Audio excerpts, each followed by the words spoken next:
صلی اللہ علیہ حبیب محمد وآلہ وصحبہ وسلم۔ بسم اللہ الرحمن الرحیم۔ ناظرین، آج ہم امور طبیعہ کی چھٹی قسم کے بارے میں پڑھیں گے۔ اس سے پہلے ہم 5 لیکچر سن چکے ہیں۔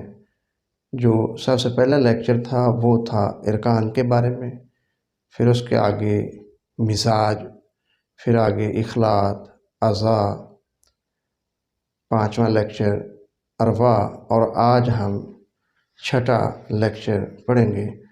تو امور طبیعہ کی اصل میں 7 قسمیں ہیں۔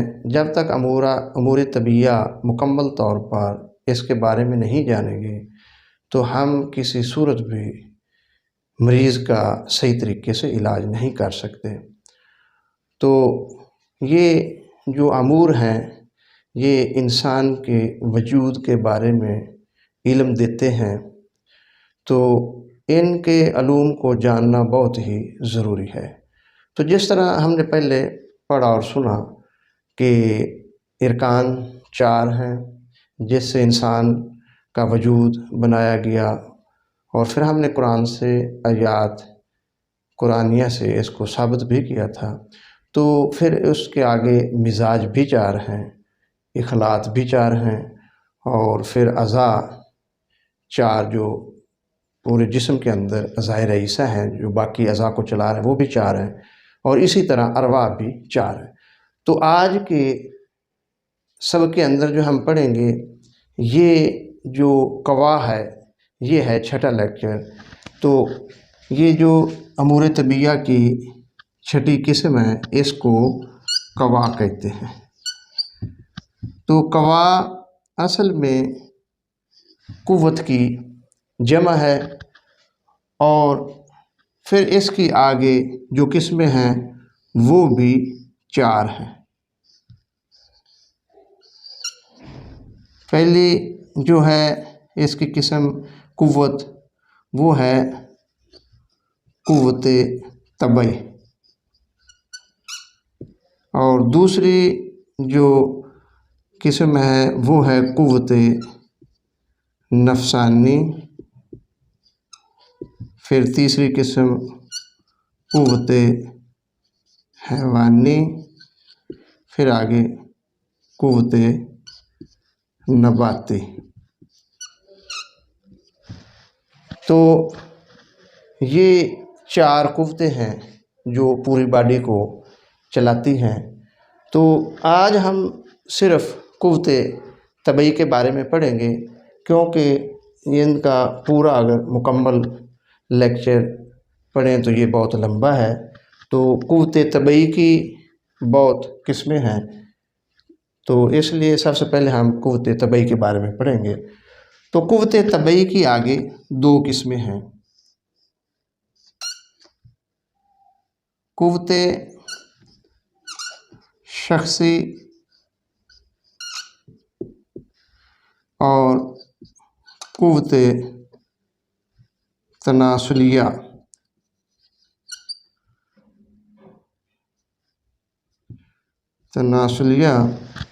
اور اس کو بقائے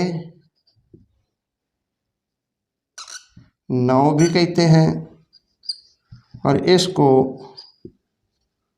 بقائے نسل کہتے ہیں۔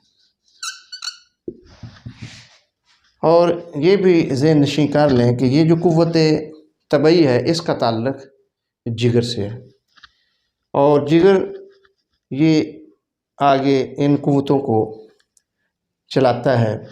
پھر آگے یہ جو قوت شخصی ہے یہ انسان کی جو وجود ہے اس کو چلاتی ہے، اور بلکہ یہ جو قوت طبعی ہے یہ سارے بدن کو غذا مہیا کرتی ہے، پھر اس سے جو فضلات ہوتے ہیں ان کو خارج بھی کرتی ہے۔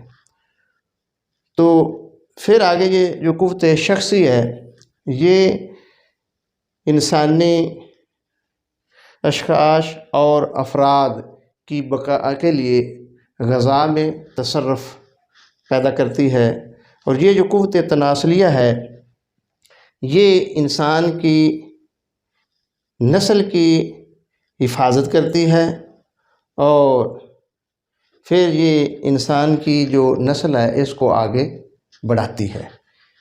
تو یہ جو قوتیں ہیں ان کا تعلق قوت طبعی سے ہے، اور قوت طبعی کا تعلق جگر سے ہے کہ جتنی بھی ہم غذا کھاتے ہیں وہ معدہ سے ہوتی ہوئی پھر آگے چھوٹی آنت میں جاتی ہے، وہاں سے اس کا جوس بنتا ہے، پھر آگے ماسریکا وین جو بہت باریک سی ہوتی ہے اس سے پھر یہ پانی کی شکل میں جگر میں منتقل ہو جاتی ہے۔ پھر جگر اپنی حرارت سے اس سے فضلات کو علیحدہ کرتا ہے جو پیشاب کی شکل میں خارج ہو جاتا ہے یا براز کی شکل میں، اور پھر اس سے سالیہ جو ہم غذا کھاتے ہیں اس سے سالیہ جو اصل میں وہ غذائیت حاصل ہوتی ہے وہ پھر آگے خون کی شکل اختیار کرتی ہے۔ تو یہ ساری جو پاوریں ہیں، طاقتیں ہیں، یہ جگر کی ہیں۔ تو پھر اس سے آگے یہ جو قوت شخصی ہے اس کی دو قسمیں ہیں۔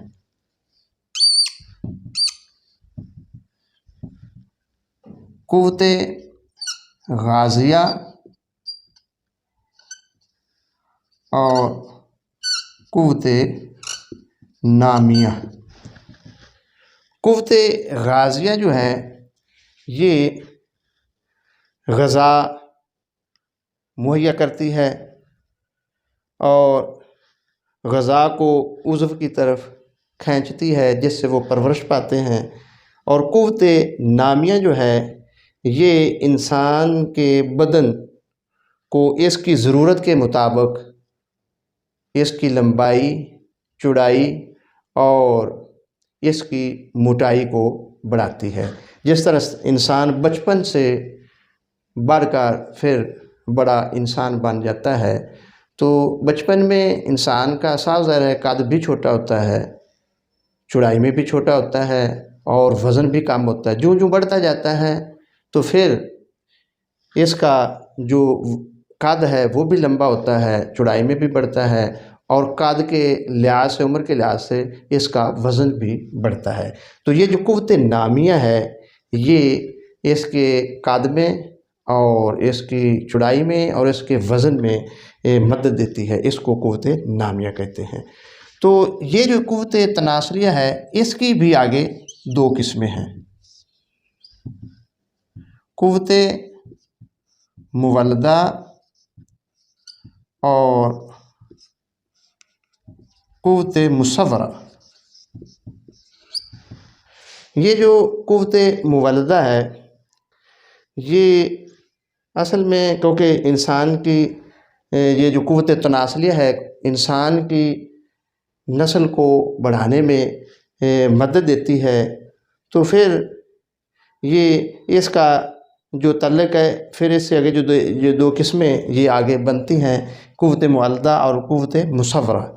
تو اصل میں یہ مادہ منویہ والی قوت ہے جو آگے چل رہی ہے۔ تو قوت مولدہ یہ اصل میں انسان کے اندر جو رطوبات پائی جاتی ہیں، جو اخلاط پائی جاتی ہیں، اس سے جوہر منی الگ ہوتا ہے اور خصیتین میں چلا جاتا ہے، وہاں سے سپرم بنتے ہیں، پھر وہ آگے انسان کی نسل کو بڑھاتے ہیں۔ تو یہ قوت بھی اصل میں جو یہ جگر کی طرف سے آ رہی ہے۔ تو پھر آگے قوت جو مصورہ ہے یہ جو انسان کی منی کا یہ جز ہوتا ہے، پھر وہ انسان کی شکل و صورت میں بھی یہ قوت مدد دیتی ہے۔ تو اس سے انسان کی شکل و صورت وہ پیدا ہوتی ہے۔ تو جس طرح والدین سے بچے مشابہت رکھتے ہیں تو اصل میں وہ یہ قوت ہے مصورہ ہے جو والدین سے بچوں کے اندر منتقل ہوتی ہے، تو وہ اپنے والدین سے مشابہت رکھتے ہیں۔ تو پھر آگے یہ جو قوت غازیہ ہے اس کی پھر آگے چار قسمیں ہیں۔ قوت غازیہ کی چار قسمیں ہیں، یعنی قوت جاذبہ، قوت ماسکہ اور پھر آگے قوت ہاضمہ اور اس کے آگے قوت دافعہ۔ یہ جو قوت جاذبہ ہے اس سے خوراک جو ہے یہ عضو کی طرف جذب ہوتی ہے اور یہ اپنی طرف یہ قوت کھینچتی ہے، اعضاء اس سے پرورش پاتے ہیں۔ اور قوت ماسکہ جو ہے یہ روکنے کی قوت ہے، جب تک غذا ہضم نہیں ہوتی یہ قوت ماسکہ اس کو اس عضو کے اندر روکے رکھتی ہے۔ تو یہ جو قوت ہاضمہ ہے یہ غذا ہضم کرنے میں مدد دیتی ہے اور غذا کو ہضم کرتی ہے۔ تو پھر آگے یہ قوت دافعہ ہے، جو ہم غذا کھاتے ہیں اس سے جو ردی مادے بچ جاتے ہیں، فاسد مادے بچ جاتے ہیں، جو فضلات بچ جاتے ہیں ان کو یہ خارج کرتی ہے۔ تو یہ جو قوتیں ہیں ان کا تعلق قوت طبعی سے ہے اور یہ ساری قوتیں انسانی جسم کے اندر کام کر رہی ہیں، اپنا اپنا کام سر انجام دے رہے ہیں۔ اگر کسی قوت میں خلل آ جائے اور وہ اپنا کام سر انجام اچھے طریقے سے نہ دے سکے تو پھر ہمیں اپنی غذا کو اچھا کرنا ہوگا، پھر ہمیں یہ جو اس کی مین پاور ہے اس کو درست کرنا ہوگا کہ اصل میں یہ ساری قوتیں جگر کی طرف سے آئی ہیں، پھر غذا کو جزو بدن بنانے کے لیے ان قوتوں کو محرک کرنے کے لیے اور اس نظام کو چلانے کے لیے ہمیں اس کی جو مین پاور ہے اس کو درست کرنا ہوگا۔ جس طرح یہ قوت ہاضمہ ہے، اگر قوت ہاضمہ خراب ہو جائے تو صاف ظاہر ہے پھر بد ہضمی ہو جاتی ہے، قبض ہو جاتی ہے، گیس پیدا ہو جاتی ہے، تذابیت بڑھ جاتی ہے۔ تو اس لیے ہمیں اس سے جو اس کو چلانے والی قوت پیچھے ہے قوت غازیہ، اس کو ہمیں درست کرنا ہوگا۔ تو پھر قوت دافعہ ہے، جس طرح قبض ہو جاتی ہے، فضلات خارج نہیں ہوتے، براز خارج نہیں ہوتا، پھر اس سے کاربن ڈائی آکسائڈ گیس بنتی ہے، وہ گیس جسم میں دردیں پیدا کرتی ہے۔